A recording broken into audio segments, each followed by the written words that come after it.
Hi there. I'm Austin, I'm Elle.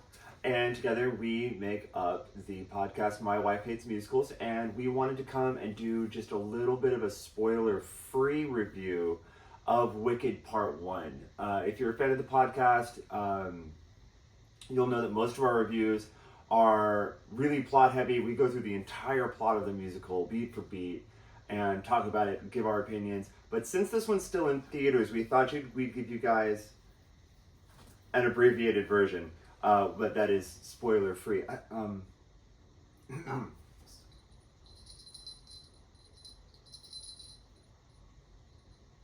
Thank you. So this one this was a hell of a thing. Yeah, it was. The bells are gonna bug me the whole time. I know. So. Oh, I'm sorry. We didn't introduce Remy. This is Remy, our other co-host. You'll hear him on almost every podcast. Every episode, and if you don't, it's because Austin put a lot of extra effort into editing that session. Gosh, it took so long. Yeah. So we just saw Wicked yesterday, and the full episode will be out tomorrow. But we wanted to give you guys like a kind of a Wednesday. Today's Monday. Today's Monday. You know what? It's the holiday season. Time is a flat circle, and Yes. I don't know what day it is. But we want to give you guys kind of our thoughts. You enjoyed the show? This was probably, and this is going to be a controversial statement, but this is the best movie musical I think I've ever seen. I would put this over Chicago. Wow, that is sacrilegious to me. It's very good for what it is. But then again, I will also say that I like Wicked better than Chicago. And that's totally fair. I would expect you to like the Wicked, the musical, better than Chicago for the Yes. musical. I'm trying to look at it like more objectively, not because at this point, if you are surprised to hear this information, I don't think it's very spoilery to tell you that this film is only the first half of the musical. Yeah. So having never seen Wicked before, I'm not really sure how to judge the entirety of the production because I still haven't seen an entire show. So it really makes it difficult for me to say it would be better than Chicago because at least I've seen all of Chicago. Yeah, yeah, that is what it is. But I will say that everything in this musical is done perfectly. Like honestly, they couldn't have cast it better. The casting is very good. The costuming is amazing. The sets are amazing. The look, the feel in general is amazing. The singing. Yeah, Ariana Grande and Cynthia Erivo do a really great job, and they don't sound like Kristen Chenoweth and Idina Menzel, and I don't Except hate for that. Ariana Grande. Well, when they're singing, they Oh, do. yeah. Because Ariana is basically for the first half of the show doing a Kristen Chenoweth impersonation, but she doesn't sing like Kristen Chenoweth at all. So I love the way their voices slot together. I think their harmonies sound really great. I think they're both very competent and talented musicians, and I enjoyed their interpretation of the music. One of the things that I really enjoyed is that Cynthia Erivo really did make that character her own. My background is in acting, and you could tell that she's an actor who really does the work. She was very, very grounded in that character, and you could tell that she felt every moment of it. And her chops really come through in that. In contrast, It's a great interpretation, I think. in contrast, Grande, seriously, for the first at least half, up until the song Popular probably, it's, God bless her, she really did sound like she was doing a Kristen Chenoweth impersonation. And the thing is though, that being said, it is funny. Ariana Grande has she's hilarious. amazing comedic timing. The timing is great. Their chemistry is fantastic. Yeah, I was going to say, the one thing that I found particularly interesting is that it's obvious that Ariana Grande and Cynthia Erivo have way more chemistry than either one of them do with either of the male lead love interests, which is ironic because Ariana Grande is literally dating SpongeBob. And I felt like they had... You're going to have to clarify, baby. I'm so sorry. One of the characters is played by Bach.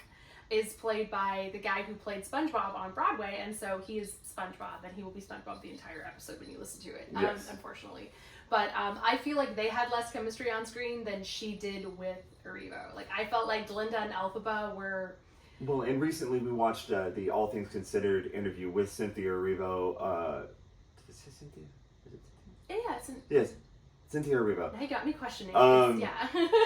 I don't want to be saying the wrong names. I'm terrible with names. But anyway, we saw the All Things Considered interview with her, and she described this musical as a love story between two best friends. It really is. And I saw like an interview with Ariana Grande recently, because now my social media is consumed with all things Wicked this week, where she discussed how she felt like Galinda was in the closet.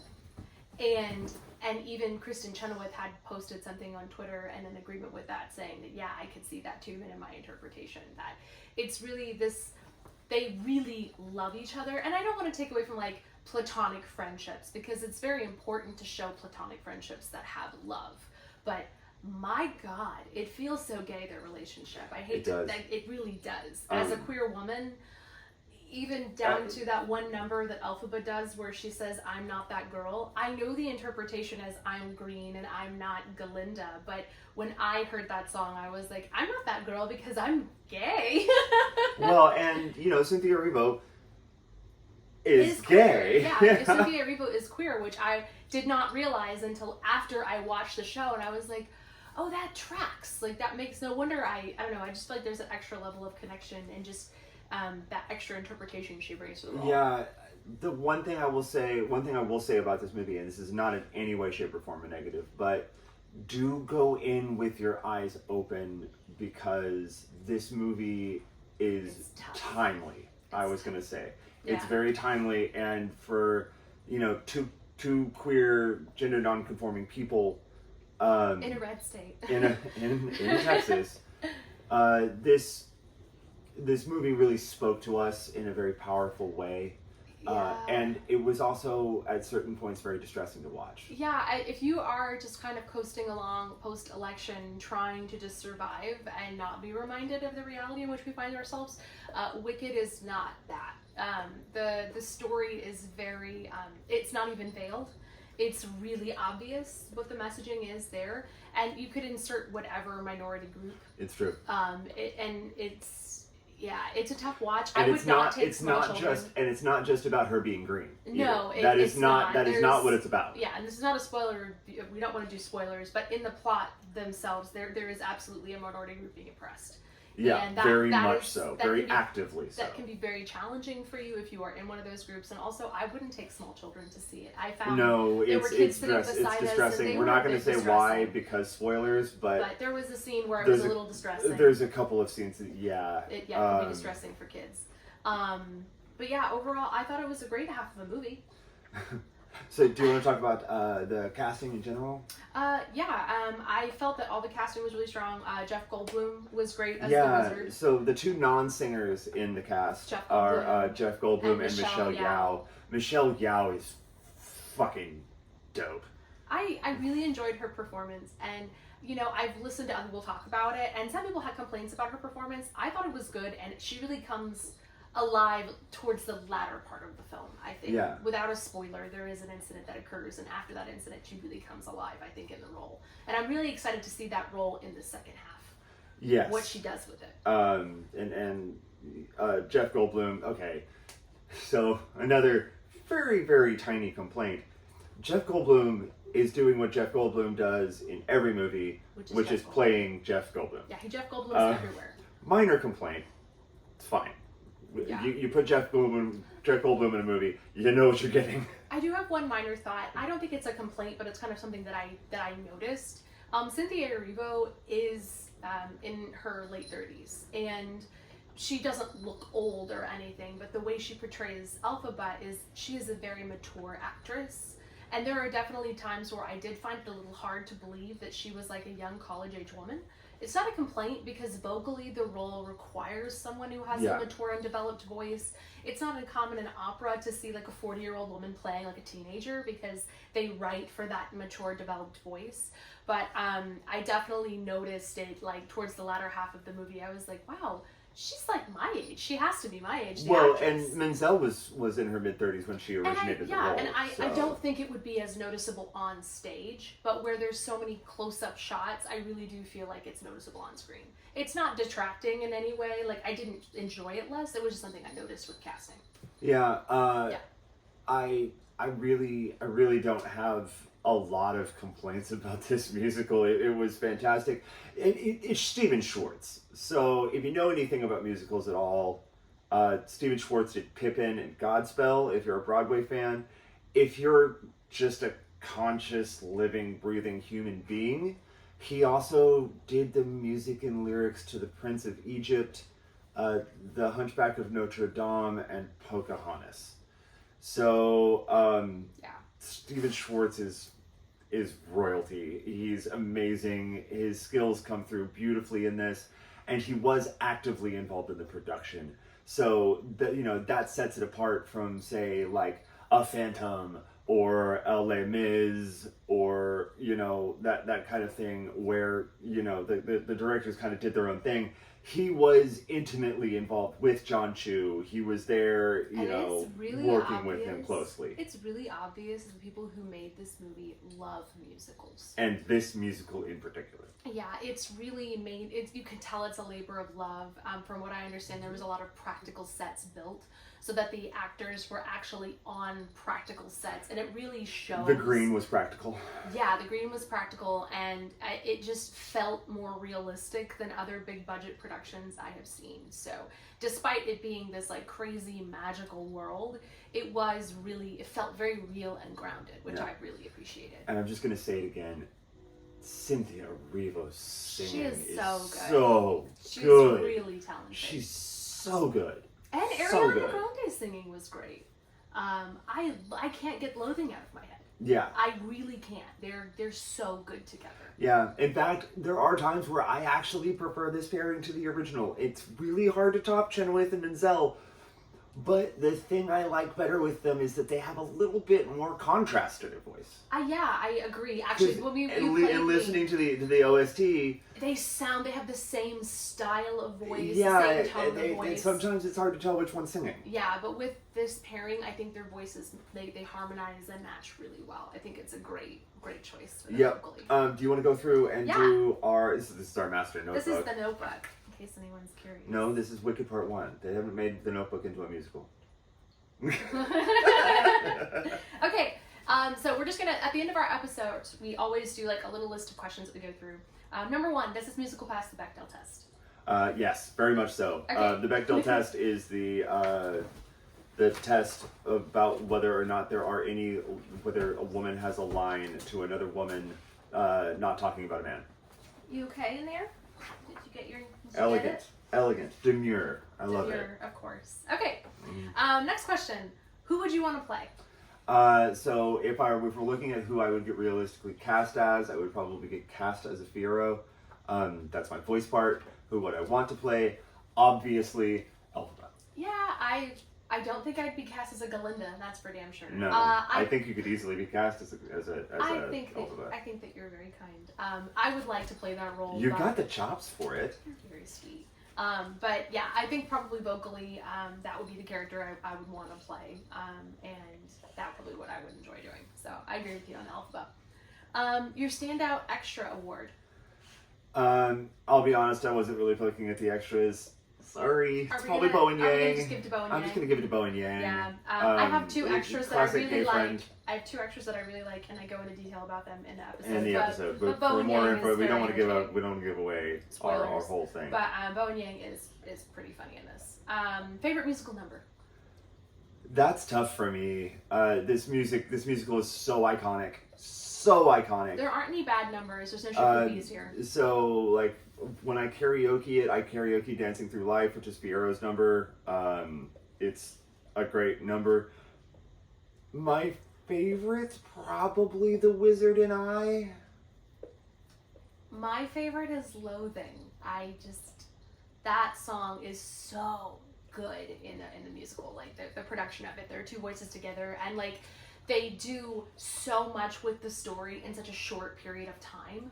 And I just love the pacing of that song, the way they tell the story in the musical. I think it's the standout for me of part 1. Although I will say, Defy Gravity is obviously good. I'm Not That Girl is really good too. I did enjoy There's that. not a bad song in this there's musical. But There's not a bad song. But you gotta pick a favorite, and so you're going with Wizard Knight. Yeah, I have a least favorite. Oh, I think we both agree on the least favorite. Yeah, it's I'm a Sentimental Guy. Yeah, it's the weakest song in number. the musical, but that's not saying it's bad. But it wouldn't be the weakest song in another musical. Yeah. So. Okay, and then it would be the strongest. Do... It would be the strongest song in, say, Okay. 7 Brides for Seven Brothers. Okay, so we're gonna rank. I've got our rankings here. Do you want me to read them, or do you want to share yours?